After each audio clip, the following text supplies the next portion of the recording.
tal? ¿Cómo están? Excelente tarde para todos. ¿Cómo están allí del otro lado? Espero que bien, por lo menos acá en Sajonia, con un poco de lluvia, tiempo inestable. Pero aquí estamos firme con muchas informaciones hasta las 5 de la tarde, como todos los días. Sol, ¿cómo estás? Muy bien, Rolando. Un saludo para vos, para toda la teleaudiencia. Como siempre, acompañándoles con mucha información, aquellas que marcan la agenda y como siempre, agradeciendo su preferencia. Tenemos muchas informaciones y ya vamos a ir con algunos de los títulos que vamos a estar desarrollando de terror. Lo que pasó en Benjamín Aceval, un joven ingresó a una residencia con la intención de robar. Allí se encontraba una mujer mayor de 50 años que vivía sola. Ella fue víctima de abuso sexual. El presunto responsable fue detenido. ¿Dónde y cómo pasó? Te lo contamos hoy.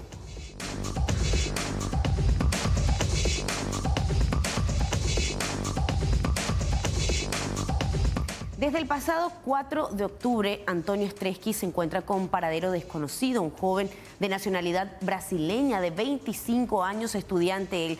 Hasta el momento nada se sabe de su paradero, su familia principalmente. Hoy hablábamos con su madre, un testimonio desgarrador en donde piden cualquier información que lo pueda acercar y bueno, pueda dar un mensaje de dónde se encuentra. Las autoridades brasileñas también ya se involucran en este caso.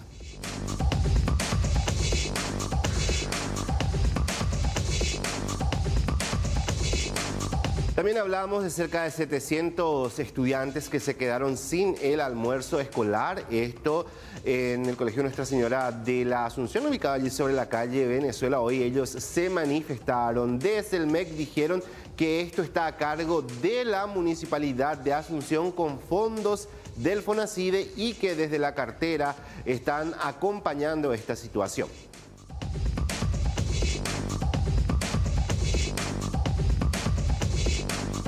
19 de octubre, Día Mundial de la Lucha contra el Cáncer de Mama, una jornada en donde hablamos de la concientización, de los controles que son total y completamente importantes a la hora de la detección temprana. Las estadísticas hablan que del 2020 hasta la actualidad, solo en Paraguay, más de 800 mujeres fallecieron a causa de la enfermedad.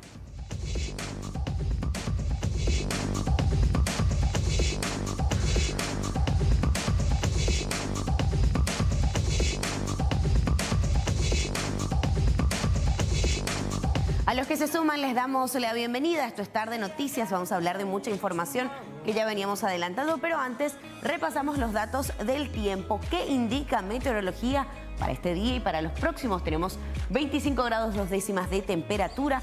Muchísima humedad, está muy pesado el ambiente, tenemos 87% a esta hora. Para la noche 26 a 22 grados, de hecho que el pronóstico de lluvia continúa. Y vamos a ver qué indica el pronóstico extendido también para Asunción y Gran Asunción. Día jueves, mínima 17, máxima de 23, probabilidad de lluvias y tormentas. El día viernes aparentemente ya tendremos una jornada mucho más agradable, mínima 16, máxima de 27 grados. En el caso del sábado, entre 17 y 29 grados, cielo despejado, jornada calurosa, cálida.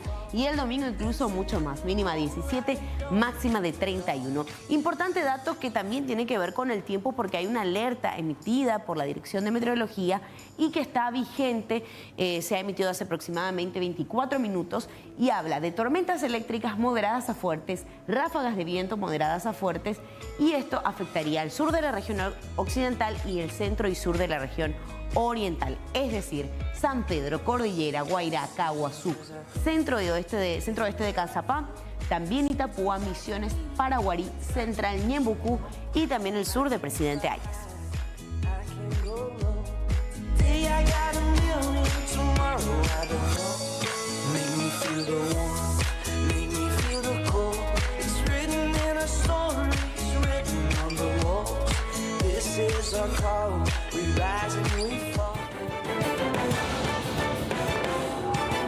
Solamente le exigió que entregue la mochila, el cual la víctima accedió al dicho pedido.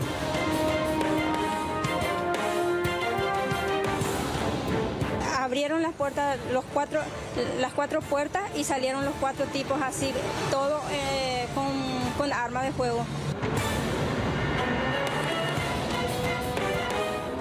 El muchacho casi corrió y le agarró del cuello y le apuntó así por la cabeza. A ella también les tiró la mochila.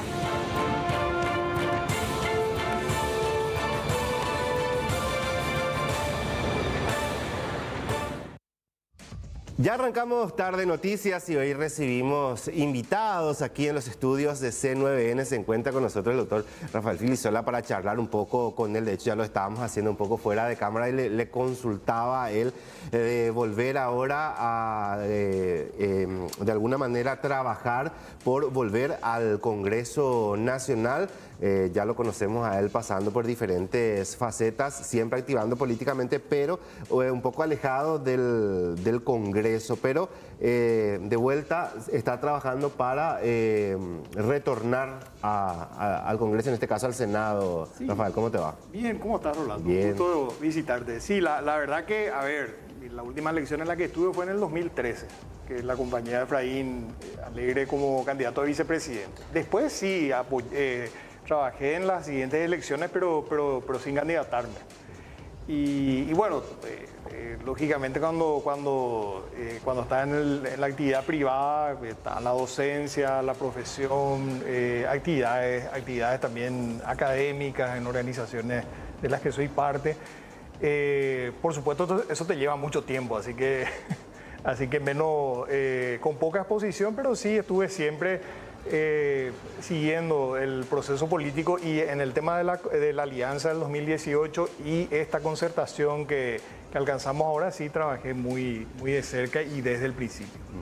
Y esto te voy a consultar ya de entrada, o sea, hay que darle continuidad de alguna manera también, porque la senadora, creo que es su último periodo, por decirlo de alguna manera, va a tomar descanso, de alguna manera seguir también como partido dentro del Congreso. Eso fue una también de las una de las posturas que decidió usted adoptar para poder seguir allí en el Congreso. Sí, esa es la principal, de hecho, porque ella viene haciendo un trabajo muy importante. A mí, a varios de los compañeros del equipo y compañeras del equipo les hubiera gustado que ella continúe, pero bueno, ella viene pensando en esto desde hace bastante tiempo. Por un lado, ella considera que ya estuvo una cantidad importante de tiempo, varios periodos. Ella cree que se tiene que dar también una renovación, y aparte tiene también aspiraciones profesionales, tiene otro tipo de una vocación, que es la medicina. Ella nunca se dejó del todo de la medicina, pero quiere dedicarle más tiempo. Y tampoco deja la política, ¿verdad? Esperamos nosotros que la concertación gane las elecciones, así que de ser así, obviamente ella va a estar ahí en la campaña, por supuesto está en todo este proceso, va a estar en la campaña electoral, y de ser así, con toda seguridad va a estar apoyando el gobierno de la concertación. Ahora, varios proyectos fueron desarrollados por ella, y de alguna manera me imagino que la idea es darle continuidad e incluir otras cosas nuevas también para el próximo periodo. O sea que tenemos... bueno que menciones eso, porque tenemos como una continuidad de trabajo que, a ver, se remonta a los 90. Por ejemplo, los proyectos en materia de salud pública. Yo en finales de los 90, principios del 2000, había trabajado con todo el equipo nuestro, había trabajado la ley de vacunas, ¿verdad? Que después se reformó, pero básicamente es la base del marco legal que tenemos hoy en materia de programa de vacunación en general. Anteriormente a esa ley, es una ley que se aprobó, es un proyecto que elaboramos, presentamos y se aprobó. Anteriormente a esa ley había problemas para el financiamiento. En esa ley se crea un fondo especial y todo lo demás. Y después, por ejemplo, hay proyectos en materia de seguridad, es un tema que venimos siguiendo hace bastante tiempo. La ley antisecuestro, por ejemplo, es una ley que hicimos con mi equipo.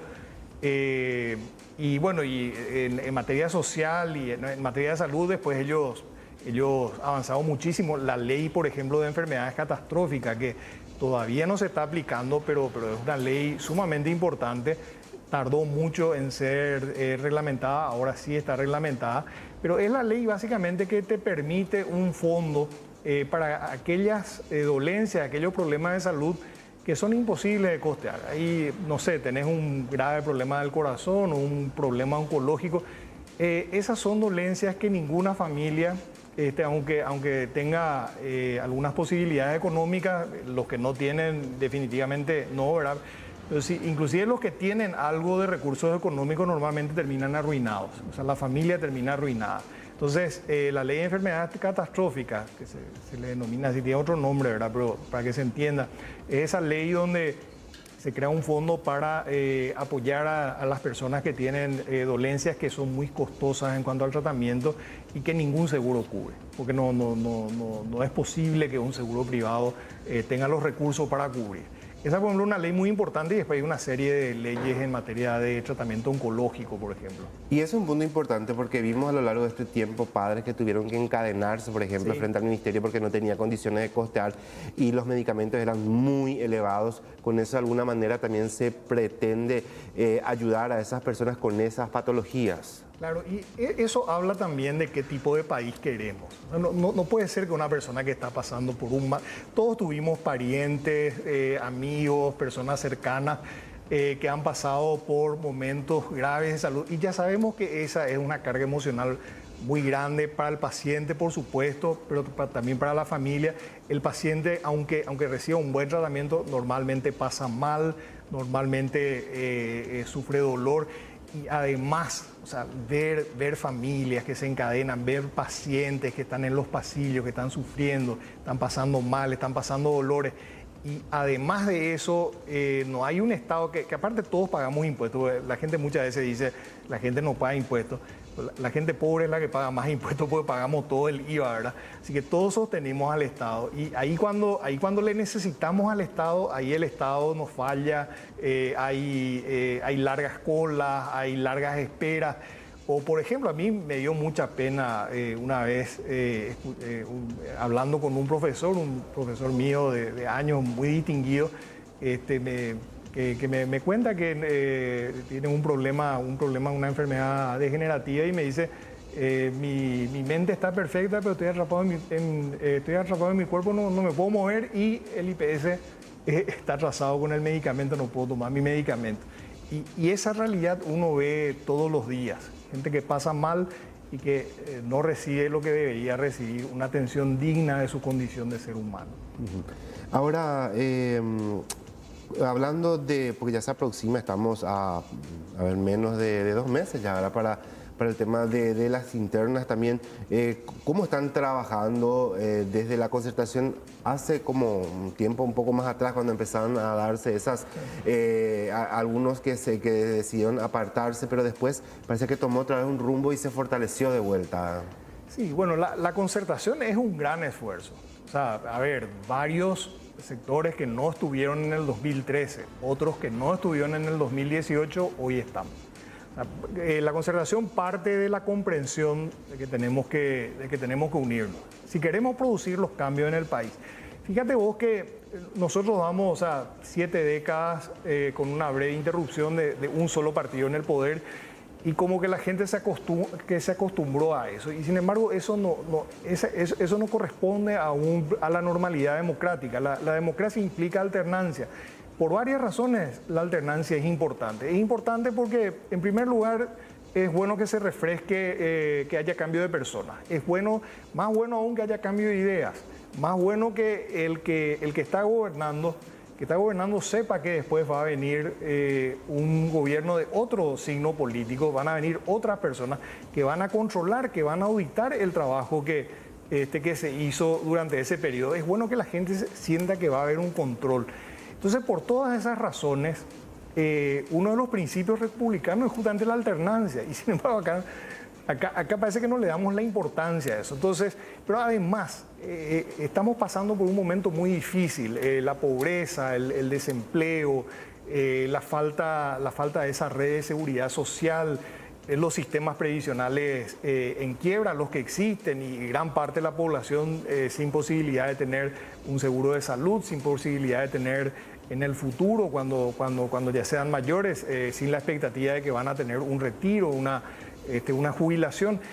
Y la inseguridad que nos cuesta vidas. O sea, ese es el país que estamos recibiendo y a todo esto un país que en este momento está muy endeudado, ni siquiera tenemos mucho margen como había anteriormente.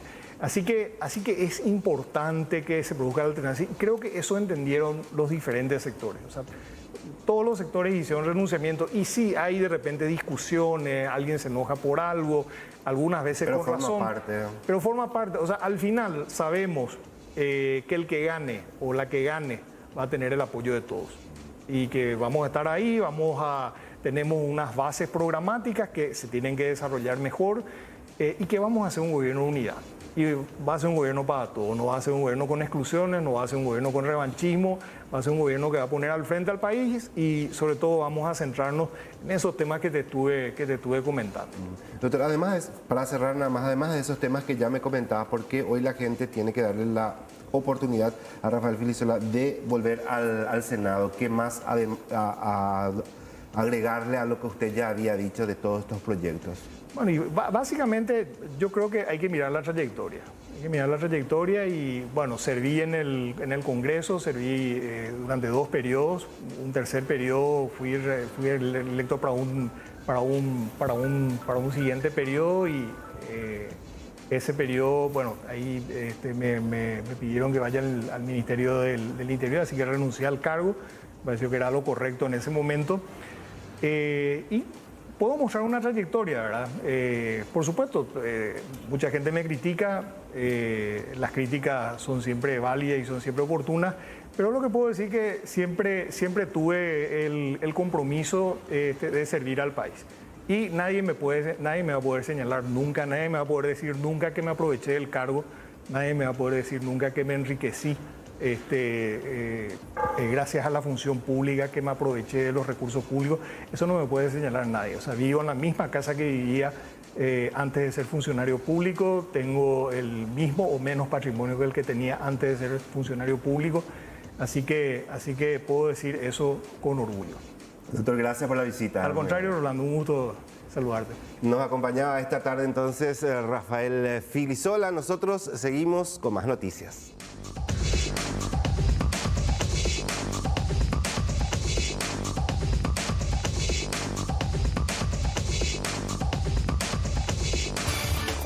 Vamos a hablar acerca de este caso que tiene que ver con Christian Schaerer con respecto a justamente que el gobierno argentino aumentó la recompensa por informaciones sobre el paradero de este secuestrado en el vecino país y presumiblemente asesinado en el territorio paraguayo. La víctima fue secuestrada frente a su residencia en la ciudad de Corrientes en septiembre del 2003 y se presume que lo tuvieron en el departamento de Itapúa, donde habría sido enterrado. La recompensa es de 3 millones de pesos argentinos.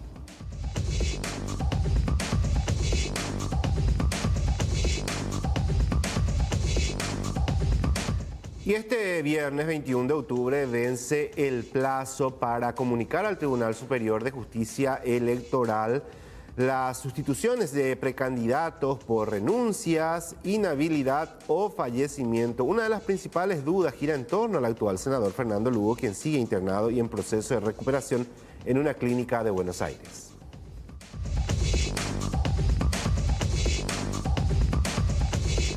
Hablamos también del incendio registrado en el Tribunal Superior de Justicia Electoral y las imágenes de circuito cerrado que pudieron o no ser captadas por justamente las cámaras ubicadas ahí.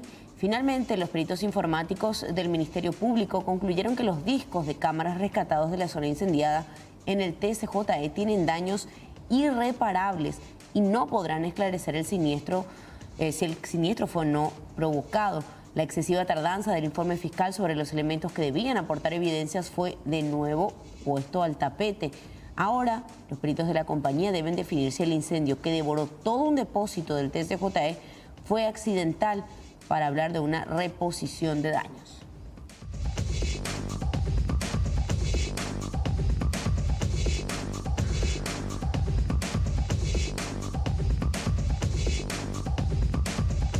Y atención, porque el Instituto Nacional de Estadísticas y Censo busca llegar a 210.000 voluntarios entre censistas y supervisores para la recolección de datos el 9 de noviembre, día del censo. Hasta ahora llegaron a cubrir un 70% de esa cantidad que están necesitando y las áreas que pretenden cubrir se encuentran en Asunción en el Alto Paraná y en el departamento de Itapúa. Se estima un viático de 100.000 guaraníes para los censistas y 200.000 para los supervisores en área urbana, mientras que para la zona rural los montos serían de 500 y 1 millón de guaraníes respectivamente.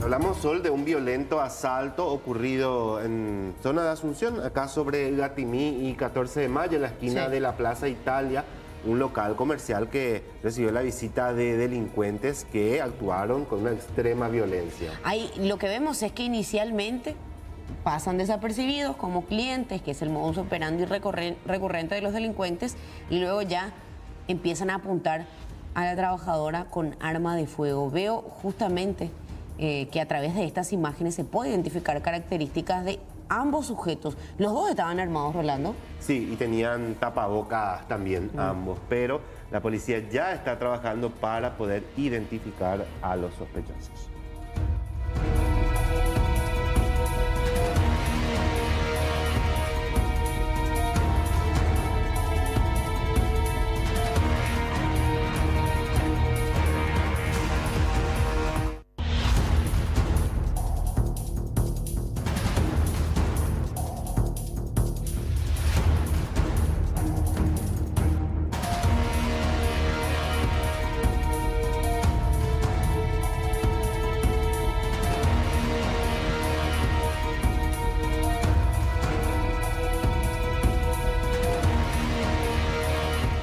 Bueno, también tenemos que hablar, Sol, con relación al hallazgo de un cargador con proyectiles en la estancia del ex vicepresidente de la República, Oscar Denis, quien sigue secuestrado. Exactamente. Nosotros queremos compartir estas imágenes que justamente corresponden a este cargador, ahí vemos, con balas de fusil justamente que estaba en este establecimiento. Vamos a escuchar lo que decía Beatriz Denis al respecto. Se encontró de nuevo algo en el establecimiento, esta vez en un retiro que lo llamamos Lata, que un personal haciendo un recorrido encontró un cargador, pero este personal lo encontró ayer nomás, ya encontró hace unos días, un cargador de armas largas, entiéndese, o sea, preguntando ayer me dicen fusil, y ayer va mi sobrino bien temprano y al llegar le entrega. Al recibir él envía siempre fotos y le entrega al encargado de seguridad ahí, de la parte operativa de la FTC. Le entregó todo la parte del cargador con, digamos, yo le llamo balas, con las municiones dentro del cargador, ¿verdad? El retiro Lata es un retiro distante al lugar del secuestro, digamos, por camino, por ruta. Está, digamos, a 3 o 4 kilómetros del casco del establecimiento, de la casa, de la central, como nosotros le llamamos. Y bueno, la pregunta, ayer cuando pasó esto, lo primero que hice fue preguntar, y bueno, lo primero que hice, le dije a mis sobrinos, preguntar si pertenece a ellos, a las fuerzas públicas. Lo último que recibí fue que tal vez podría ser de las fuerzas públicas, en este caso ya sean militares, que en ese periodo en que ocurrió el secuestro, ustedes recuerdan que hubo un despliegue importante de efectivos en el establecimiento. Y bueno, vinieron efectivos de diferentes unidades. Esa es la explicación que me dieron, que podría ser, tampoco me confirmaron. Y bueno, que se les haya caído a uno de ellos. Vamos a esperar qué dicen, de nuevo esperar y qué información nos dan, ¿verdad? ¿Y el aparato celular que ya fue encontrado, se tiene alguna novedad al respecto? No, oficialmente no. Vi que ayer a través de algunos medios que la jueza o un juez autorizó la investigación. Bueno, Sol, en Tarde Noticias habíamos hablado, creo que fue el 6 de octubre más o menos, con la propietaria de un local comercial que fue víctima de tortoleros en Carapeguá. Y habíamos compartido esas imágenes de circuito cerrado porque nos llamaba la atención el hecho de que rápidamente ellos pudieron sacar dinero. Exactamente. El modus operandi que nos llamaba la atención, ella señalaba, ni siquiera mi tarjeta tenía ningún dato acerca de, estamos hablando del PIN, ¿verdad? El código de acceso. Sin embargo, ellos pudieron vaciar todo. Exactamente. Lo primero que hicieron, en 2 cajeros de Carapeguá sacaron 1.500.000 y 1.500.000 guaraníes. ¿Qué pasó después? Fueron hasta la zona de Itagua a comprar carne por un monto de 25 millones de guaraníes, nos contaba la víctima. Pagaron con la tarjeta de la afectada más 2 millones de guaraníes en efectivo.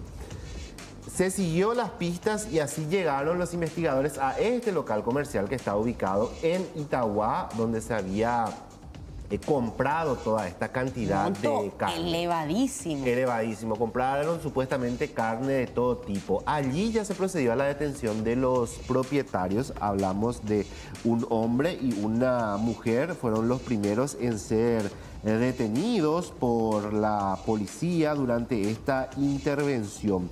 Estamos hablando en este caso de Sergio Iván Lugo González y Karen Fabiola Franco. Eran los propietarios del local. Ellos son los propietarios de este local, ¿no? Donde se compró la carne. Cuando le preguntan a los investigadores quién compró la carne, ellos presentaron una factura. Una factura a nombre de Antonio Daniel Fariña, que sería supuestamente el comprador de la carne. Y dijeron también que un día antes esta persona fue a comprar electrodomésticos supuestamente de ese lugar. Con estos datos, la Fiscalía ordena la detención de Antonio Daniel Fariña, quien fue capturado en Luque. Antonio Daniel Fariña salía de su casa para ir a llevarle a su mamá hasta un hospital cuando le agarran porque tenía una orden de captura. ¿Qué pasa? Había sido que a Antonio se le había extraviado su cédula. No te puedo creer. Hace bastante tiempo. Porque ¿Y él denunció o no? Denunció. Ya en el 2019 tuvo un problema por un caso de estafa. Con su cédula. Con su cédula y pudo comprobar que efectivamente la habían robado. Pero esta vez pasó lo mismo, solamente que no tuvieron en cuenta que se le había robado su cédula, pese a que él intentó justificar. ¿Y qué pasó? Lo imputaron. Pese a que él presentó incluso evidencias, no solamente la denuncia, sino que el circuito cerrado, que al momento que ocurrió el hecho, él estaba trabajando lejos de Carapeguá, igual lo detuvieron, lo imputaron. ¡Qué locura de la Fiscalía! La fiscal Betty Brites la imputó y el juez que interinaba el caso, Guillermo Ortega, decretó su prisión. Estuvo 5 días detenido en la comisaría de Carapeguá y ya estaba para pasar a la cárcel de Misiones. Esto es una vergüenza de procedimiento, Rolando. Faltaba solamente un lugar disponible para que él pueda ir. A pesar de que él no tenía nada que ver con el caso, igual lo imputaron y ya estaba a un paso de ir a prisión. ¿Qué pasó? Saltó este tema porque evidentemente generó muchísima indignación y en el transcurso de esta mañana se hizo la audiencia de revisión de medidas ya con otro juez, el doctor Hilario Bustos, y le otorgaron por ahora el arresto domiciliario. Pero este hombre tiene que ser desvinculado totalmente, ya que no tiene absolutamente nada que ver. Y aparte, si hay un montón de testigos, hay pruebas que lo posicionan a él en otro lugar en el momento de este robo, y ya con el antecedente del robo o la pérdida, extravío de su cédula, es hilar nada más una cosa con la otra. Antes de ir a la nota, nomás mencionar algunos puntos. Nadie se explica cómo un delincuente se va a ir a pedir factura, por ejemplo. Claro. ¿Quién es un delincuente que va a ir a dejar pistas, a pedir una factura legal sobre una compra? Es un punto bastante llamativo. Y otro punto que se cuestiona es por qué no se investigó a profundidad antes de imputar a esta persona. El abuso de la prisión preventiva también en este caso. Porque, ¿qué pasó? A Antonio decretaron su prisión preventiva, pero a las personas que sí tuvieron participación le dieron prisión domiciliaria a los comerciantes. Entonces, ¿en qué quedamos? Se pregunta la gente. Vamos a escuchar. Antonio habló con nosotros, ¿verdad? Habló con nosotros. Diosnel Fariña comentaba lo siguiente. Ya salió el oficio para mi traslado a la penitenciaría de Misiones y gracias a Dios ya estoy de vuelta con mi familia. No tan conforme porque me dieron prisión domiciliaria, porque yo pido la desvinculación del caso, porque yo no tengo nada que ver, tengo cómo demostrar mi inocencia. Gracias a Dios tengo circuito cerrado, todos los documentos que para presentar y demostrar mi inocencia, y me duele mucho y me siento muy indignado por la clase de justicia que yo pasé, y ahora me pongo en el lugar de esa gente que muchas veces pasa por esto. No es solo mi caso, sino hay seguramente muchos casos similares que pasan en la penitenciaría siendo inocente, y duele mucho e indigna mucho como paraguayo eso. Con esa cédula extraviada se hace una compra de un vehículo, no se paga más, el titular de ese vehículo hace la denuncia, me llega a mí la notificación, yo paso por momentos desagradables similar a esto. Voy a declarar, voy a la fiscalía. En ese entonces no me arrestaron ni nada, pero se demostró mi inocencia mediante las declaraciones que di en la fiscalía y las pruebas que tenía, que se hizo el peritaje de firma también, que salió que no correspondía a mi firma, lo que estaba sellado en el contrato privado. Y ese vehículo nunca me acerqué al dueño, nunca estuve en la ciudad de Carapeguá queriendo adquirir ese vehículo, si yo ya tengo mi vehículo particular. ¿Qué sabes de Sergio Lugo y de Karen Franco, los propietarios del negocio de donde se encontró la factura de las compras que supuestamente vos hiciste? Y yo la verdad que por los medios de comunicación me enteré, y ellos estaban afirmando que yo me apersoné a su centro comercial, que algo que no es cierto, que yo tengo cómo demostrar. Gracias a los circuitos cerrados yo nunca tuve contacto con ellos, ni telefónico, ni vía Facebook, ni redes sociales, nada. Y me vincularon directamente por hacer una factura a mi nombre. Netamente sería eso la prueba que tienen en mi contra, y la palabra de esas dos personas que dicen que yo sí me acerqué a ese lugar con un...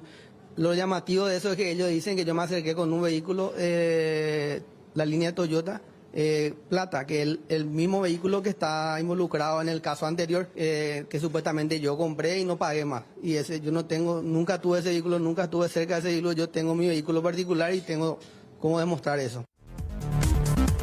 Sí, el testimonio de Antonio, que realmente vivió una experiencia terrible por negligencia en cuanto a gestiones que se hicieron en el proceso investigativo.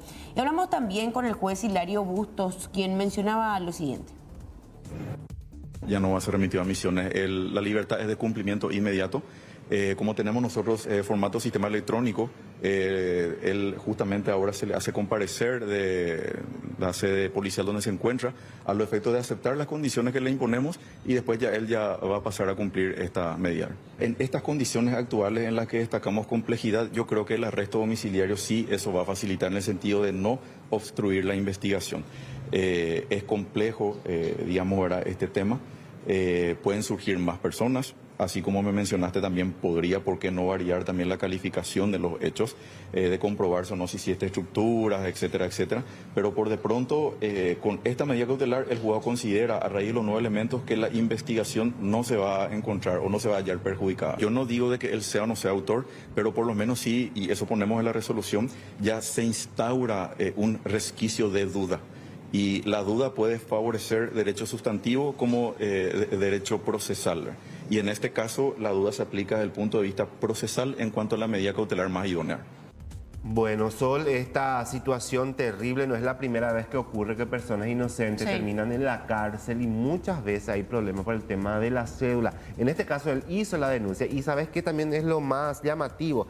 Que en esa estafa del 2019, donde retiraron un vehículo a su nombre, cuando se hace el reconocimiento era la misma persona, el mismo dueño de ese local comercial que ahora también se ve involucrado en este caso, aparece. Ahora hay que hilar. Alguien está usando su cédula. Sí, hay que hilar de alguna manera estos datos que son sumamente concretos y lastimosamente siguen perjudicando a esta persona que nada tiene que ver. Esperemos que ya sea desvinculado por completo, porque reiteramos, él cuenta ahora con arresto domiciliario, debería ser ya desvinculado completamente. Exactamente, ojalá se pueda desvincular del caso a esta persona que nada tiene que ver, y queda también la advertencia, siempre hacer la denuncia cuando hay extravío de documentos para evitar este tipo de situaciones como la ocurrida con Antonio.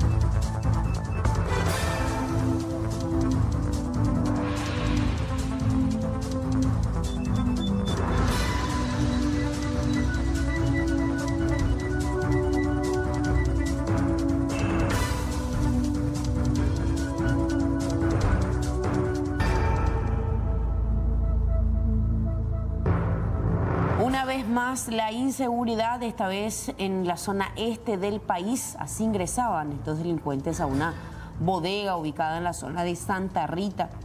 Uno de ellos a cara cubierta, descubiertas. Vemos justamente la persona que estaba atrás del testigo de toda esta situación y al trabajador que lastimosamente vive una vez más una situación de inseguridad. Lo apunta con arma de fuego y entendemos que logra alzarse con todo el dinero recaudado en la caja. Video que nos llega a través de WhatsApp, el 856-25000.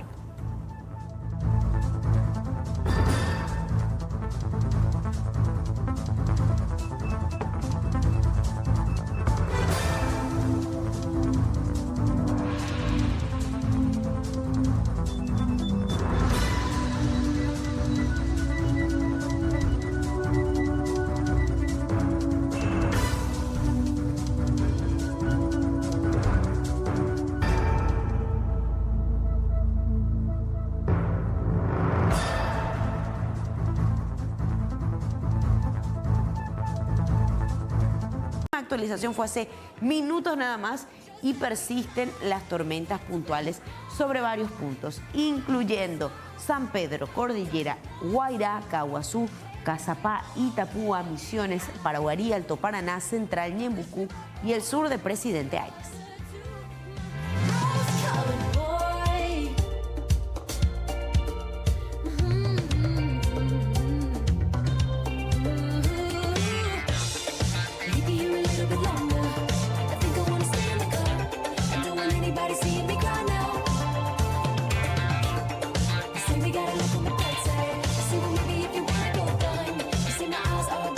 Damos seguimiento al caso de un operativo realizado por agentes antisecuestros de la Policía Nacional que logró la detención de un hombre que secuestraba a sus víctimas para asaltarlas. Él decía ser fotógrafo y también se hacía pasar como conductor de una plataforma.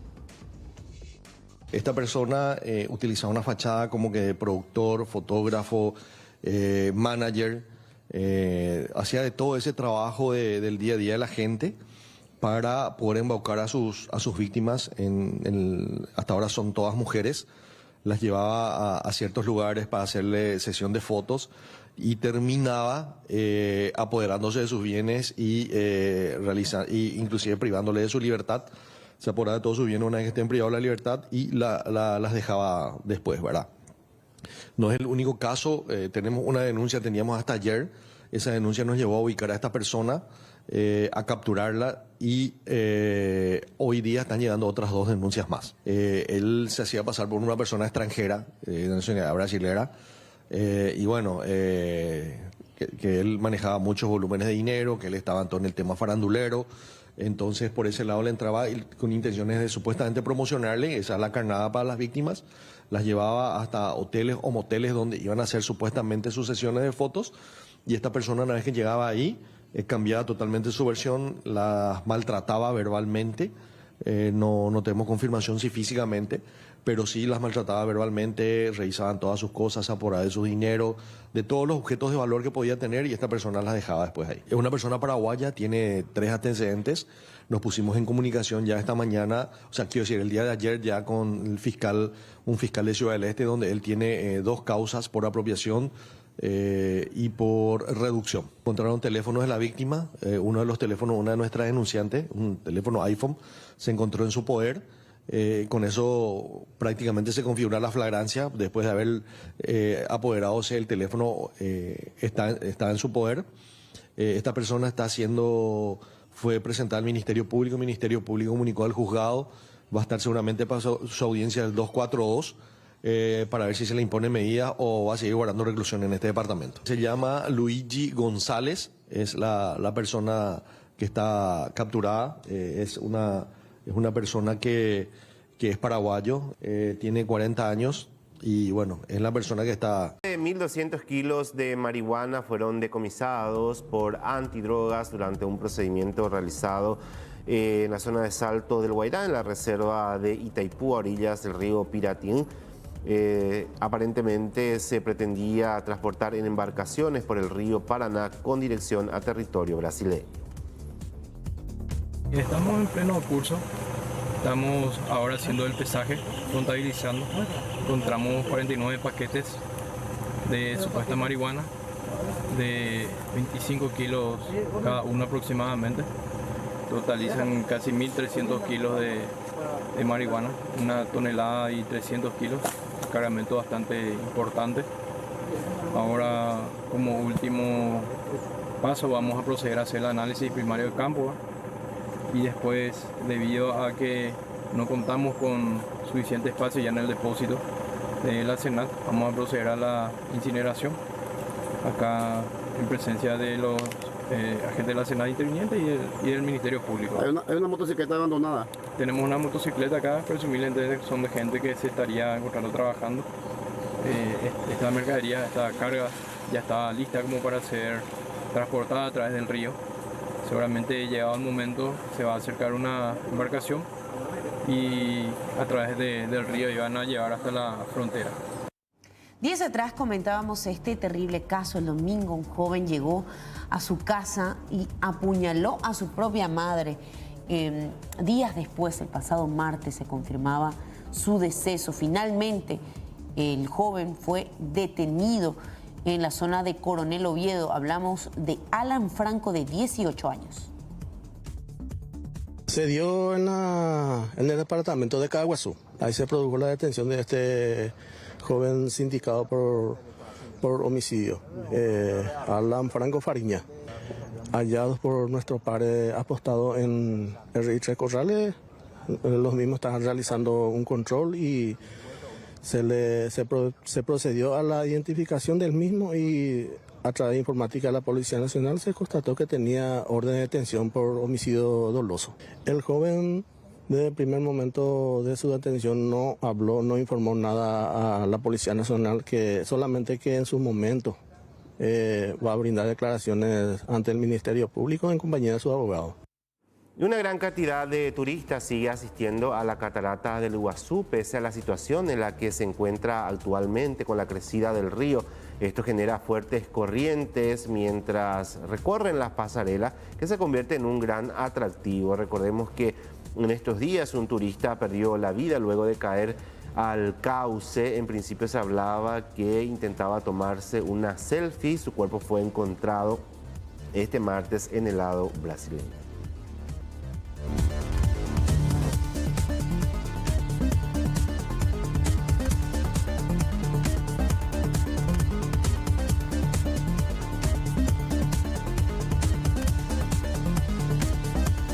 Jorge Querey, titular de la CBI, finalmente confirmó que se comunicó este informe final sobre lavado de dinero y delitos conexos, que ya fue entregado al titular, quien deberá ponerlo a consideración de sus pares. Hablamos al titular del Senado.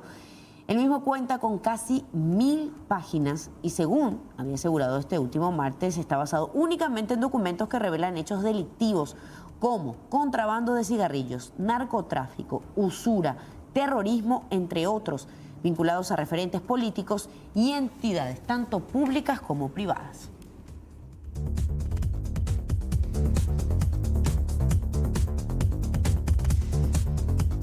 Se estima que más de $1 millón en billetes son rechazados por día por estar manchados, con marcas o deteriorados. Eso es al menos la estimación que hacen desde la Asociación de Casas de Cambios, y de alguna manera urgen al Banco Central del Paraguay a autorizar la exportación de billetes.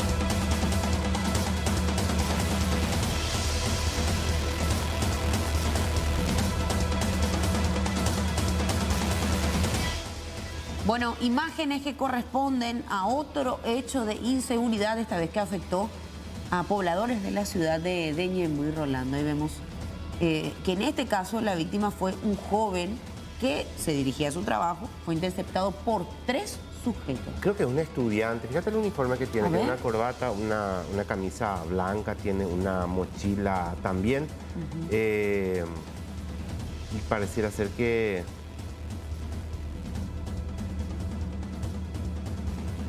Podría ser también, ¿eh? Estamos analizando las imágenes que nos llegan y ahí vemos, se desplazaban en un automóvil estos delincuentes. Arma en mano, le sacaron su mochila, su celular. Bueno, la policía realiza las averiguaciones pertinentes para dar con estos sujetos. Ocurrió en el barrio Caguazú de la ciudad de Ñemby. Hasta el momento no se tienen más datos con respecto a esta persona que fue asaltada y, bueno, por supuesto, a los involucrados. Datos con respecto al vehículo utilizado, algunas que otras cosas que se pueden llegar a entender del video, que quizás también por el horario, por la falta de mucha iluminación es un poco complicado. Sin embargo, también se pide a la ciudadanía cualquier información aportar a la comisaría más cercana.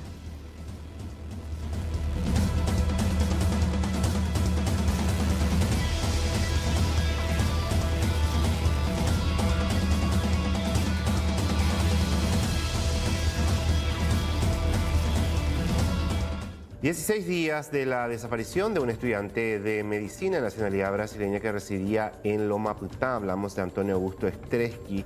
La madre hoy pidió encarecidamente ayuda a la ciudadanía para poder acceder a informaciones que pueda dar con el paradero de su hijo. Paralelamente, la policía y la fiscalía siguen analizando varias evidencias. Dele, mi hijo, por favor, tenga mi compasión. Yo no tengo plata, no tengo nada. Pero se for necessário de eu trabalhar o resto de minha vida para que eu tenha meu filho de volta em meus braços, me vou. Eu apelo à pessoa que me tem meu filho, solamente me entregue com vida. Isso eu lhe pido por todo o amor de Deus, o amor da Virgem Maria, o amor de todo que se pueda existir de bueno nesta vida. Entregar-me meu filho em meus braços. Meu filho é chico bueno. Meu filho não tem maldade em seu coração. Pero o maior defeito de meu filho é estudar demasiado, se dedicar a seus estudos e ser uma pessoa muito sociável, que habla com toda a gente, que se busca, que se preocupa com a vida dos niños, das madres, da gente que não tem condição de ir por a ajuda de saúde. Essa é o que ele se preocupa e que se dedica. Então, se a pessoa que está comigo, se vos tem coração, se vos tem ser humano, ponga en mi lugar, devolverme a mi hijo, por favor.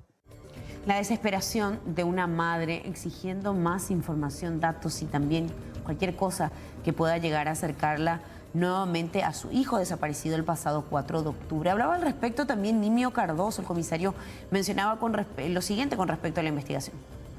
Estamos trabajando para poder identificar los últimos lugares donde se pudo haber movido esta persona. Esta persona desapareció de su casa dejando su celular, sus computadoras, sus documentos y identidad. Esta persona salió con la ropa que tenía puesta. De manera voluntaria hasta donde nosotros manejamos. O sea, estamos trabajando, el teléfono ahora incautamos en su domicilio, fue puesto a cargo del Ministerio Público, estamos esperando la autorización para poder hacer toda la extracción forense, analizar los detalles telefónicos y bueno, todo lo que conlleva este proceso investigativo. Ahora el Ministerio Público nos tiene que autorizar, creo que el día de hoy estaríamos haciendo esa diligencia y en base a eso vamos a direccionar todo el trabajo investigativo, ¿verdad? Pero independientemente de eso tenemos varios investigadores que están recolectando en Soma de Loma Putá, Mariano Roque Alonso, Ciudad del Este, están trabajando para ver si podemos tener alguna información más sobre él. En instantes seguimos informando más noticias, hacemos un paréntesis para hablar de consejos de la mano de Bristol, que esta semana te trae grandes promociones en lavarropas y secarropas. Aprovecha los mejores precios del país en todas las marcas y modelos de lavarropas y secarropas. Además, con tu compra ayudas a Teletón. Demos vuelta al partido este 4 y 5 de noviembre. Escucha esta súper oferta. Lavarropa Samsung carga superior de 8 kilos, normalmente 18 cuotas de 233.000 guaraníes, ahora solo 18 cuotas de 149.000 guaraníes. Llámanos al 519-4000 o acércate a cualquiera de nuestras sucursales. También podés escribirnos al 0991-670-000 o comprar online en bristol.com.pi. Bristol, la mejor casa de electrodomésticos del país.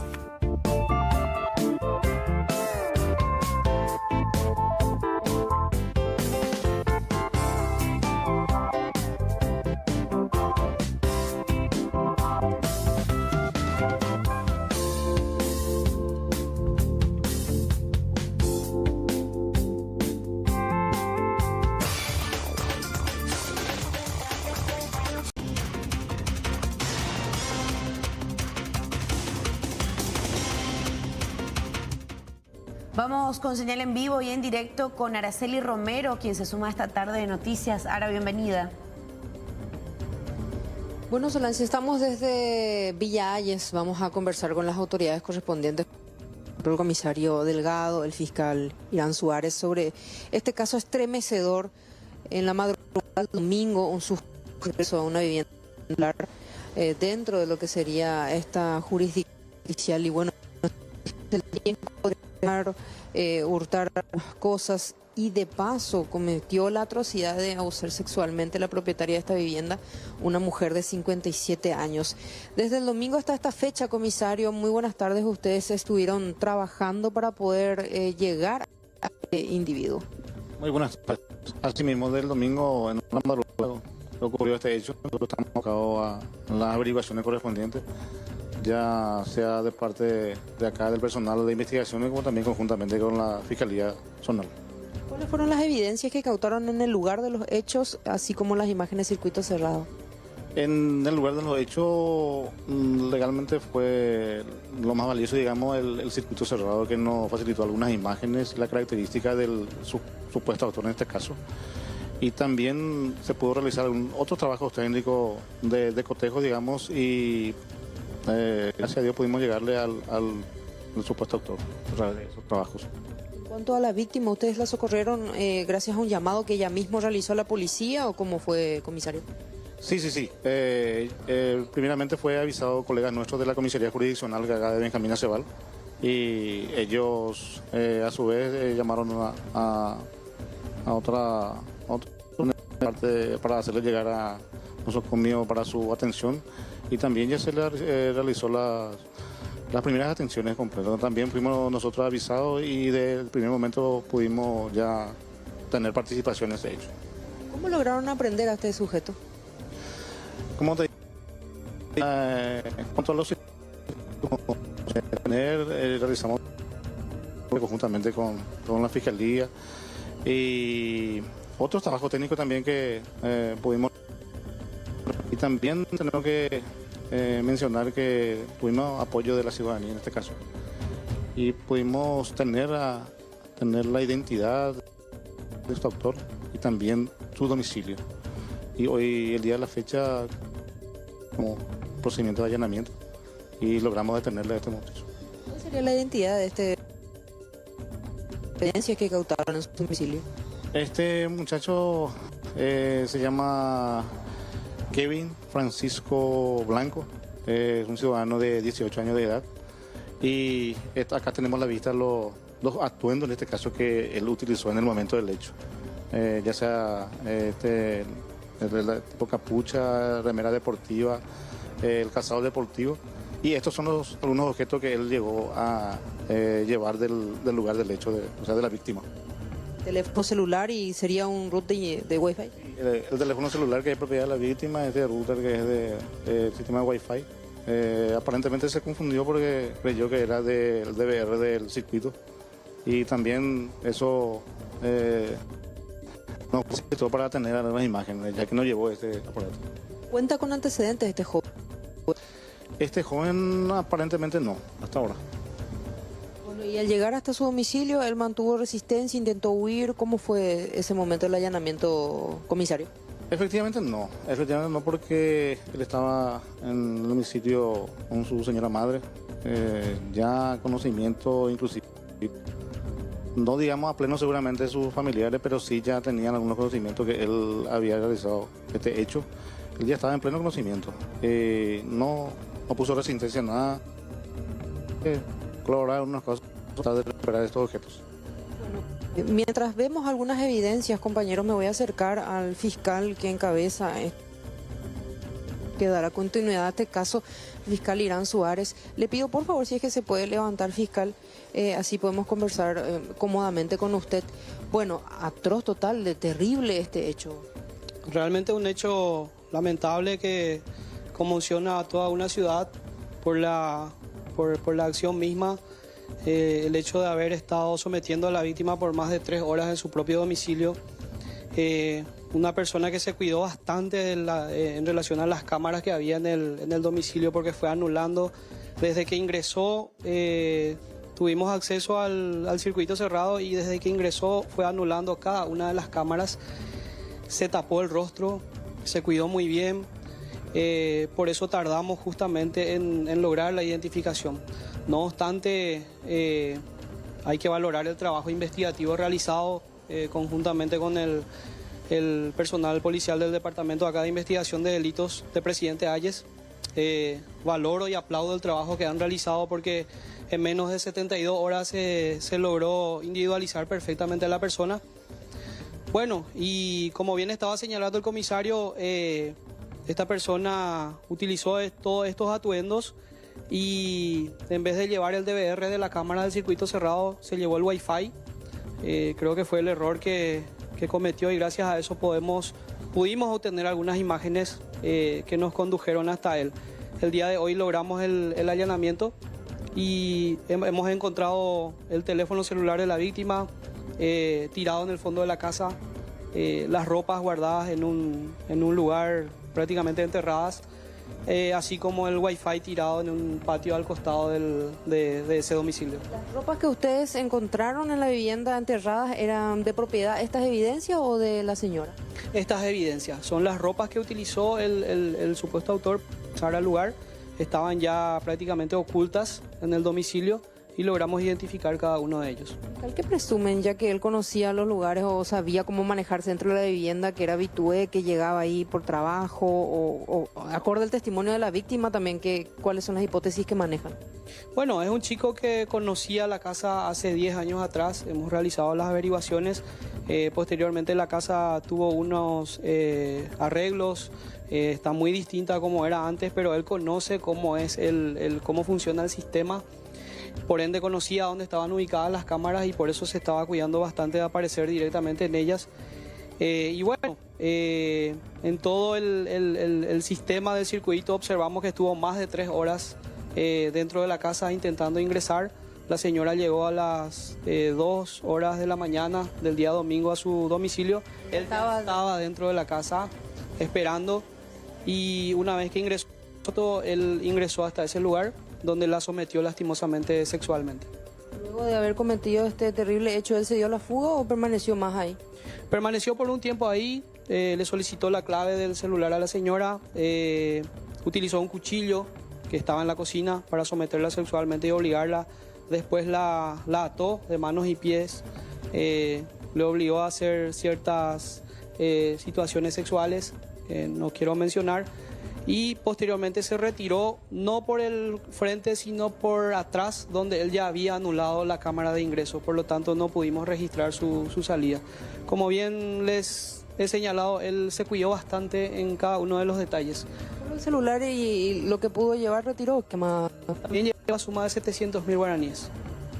Es terrible este hecho aquí en esta zona, Benjamín Aceval, Solange, Rolando. Y bueno, podemos ver acá las evidencias, la vestimenta que los indica este joven como el supuesto autor de este hecho y toda la evidencia que lo vinculan a este hecho. Terrible, terrible el caso de terror, lo que vivió esta mujer. Dentro de todo el contexto, lo que podemos decir es que el trabajo ha sido positivo, ya gracias a la detención y la identificación de este sujeto, que ahora deberá, por supuesto, exponerse a las medidas de la justicia. Araceli, vamos a estar pendientes a las novedades de este caso.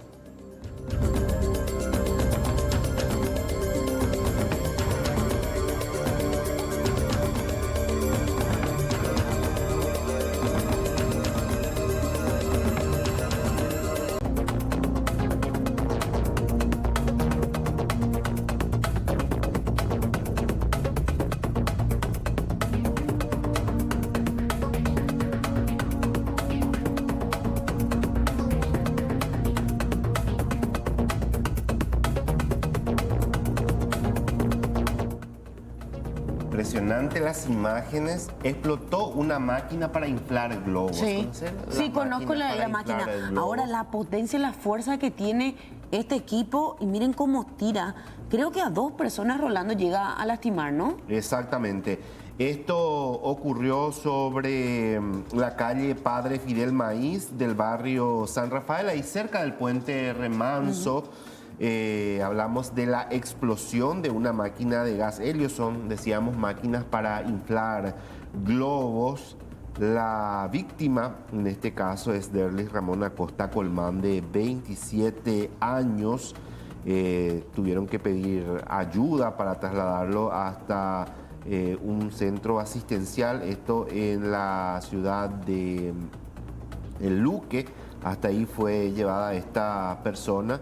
Él se encontraba frente a su casa inflando globos con la máquina de gas y en un momento dado esto explotó, por lo que la víctima fue lanzado y... Increíble, es el que queda en el piso, ¿verdad? Sí.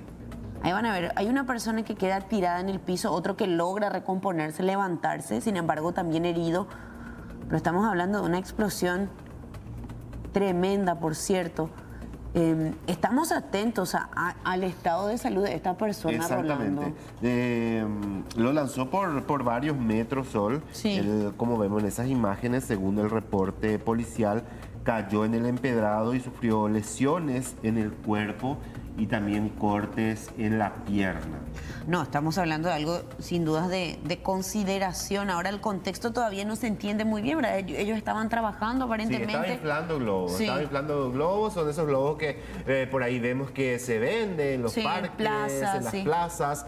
Y estaba inflando y de repente tuvo alguna avería, algún desperfecto, y esto hizo que estallara y terminó de esta manera, dejando a una persona herida. Reiteramos esto en el barrio San Rafael, en la zona del puente Remanso.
La seguridad. Yo no te hacen nada. Ese sabio.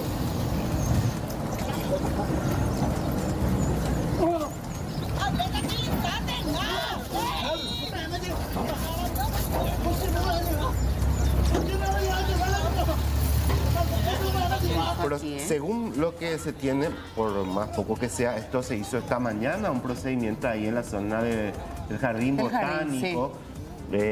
Y hablamos de un procedimiento aparentemente relacionado con el tema de contrabando de combustible, un procedimiento donde una persona fue interceptada por la policía. Ahora sí que tuvieron dificultades también para capturarlo. Anteayer estábamos compartiendo el tema de San Lorenzo, esto que sí, impactó mucho a la gente en el análisis que se hacía de lo difícil que se hizo la detención. Aparentemente acá también, pero no hubo. ¿Y cuántos policías son? Yo llego a divisar 4, puede ser, si es que estoy viendo, mira que yo tengo un poquitito de miedo. Pero estaban los especializados y estaban también los agentes de la zona. Son por lo que muchos, vemos. son muchos. Y son como 4. Ahí veo 4. Sí. Y ahí se le... Hay otra persona allá también. Querían esposarle y no podían. No hubo caso. Ahora, estaría involucrado en 20 irregularidades de combustible. Hablan de eso, sí. Es la presunción. Compartían los vecinos allí de la zona de Botánico con relación a lo ocurrido esta mañana, 10:30 de la mañana, ahí al costado del zoológico de Asunción.